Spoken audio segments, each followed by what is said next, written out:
বন্ধুরা আজকে চলে এসেছিলাম আবার হাওড়া, কারণ হাওড়ায় চলে এসেছি, ওর বাবার অফিসিয়ালি কাজ বাকি আছে। তো প্রায় দিনই সপ্তাহে 2 দিন 3 দিনই আসতে হয়, আবার কোনো কোনো দিন আসতে হয় না সপ্তাহে।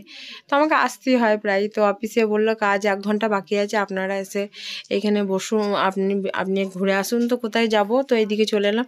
এই দেখো, এটা হচ্ছে 14 নম্বর প্ল্যাটফর্ম, আর ওইটা হচ্ছে মেট্রোর প্ল্যাটফর্ম হয়েছে, আর ওইদিকে ডিআরএম বিল্ডিংটা আছে।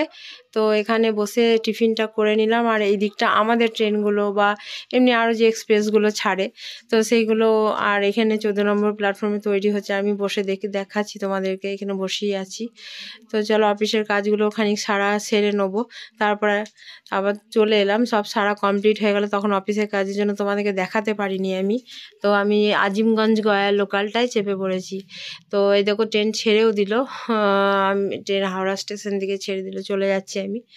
তো চলে যাওয়ার পথে এই যে ট্রেনে এত ভিড় যে কথা বলবো কি, প্রচণ্ডই ভিড়। তাও ট্রেন ছেড়ে দিল, তোমাদেরকে দেখাচ্ছি। দেখো বাড়ির উদ্দেশ্যে রওনা, কত ভিড় দেখো, দাঁড়ানোর মানে জো নেই। আমি যে দাঁড়িয়ে তোমাদের সঙ্গে একটু ভিডিও করে কথা বলবো সেটাও হচ্ছে না, কারণ এতটাই ভিড়। আর এই দেখো এরা এইভাবেই মরে, কারণ হচ্ছে কি চলন্ত ট্রেন থেকে ঝাঁপ দিয়ে নেবে বলে, এবারে যদি পা ফসকে যায় তো ট্রেনের তলায় পড়ে যাবে।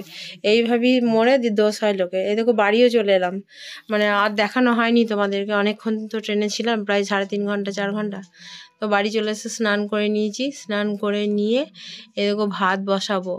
আমি এদিকে ভাত বসিয়েও দিয়েছি। তো আলু সিদ্ধ, ডাল সিদ্ধ, ভাত অলরেডি আমি বসিয়ে দিয়েছি। এবার ওরা কী খেয়েছে না খেয়েছে সারাদিন ধরে, ওই দেখো ডাল দেবো কৌটোতে, সেই জন্য আমি দেখছি একটু ভাত করে নিই, সবাই মিলেই খাবো। আর ভিডিওটা আজকে এত অবধি থাকলো, আর পরে ভিডিও আসছে।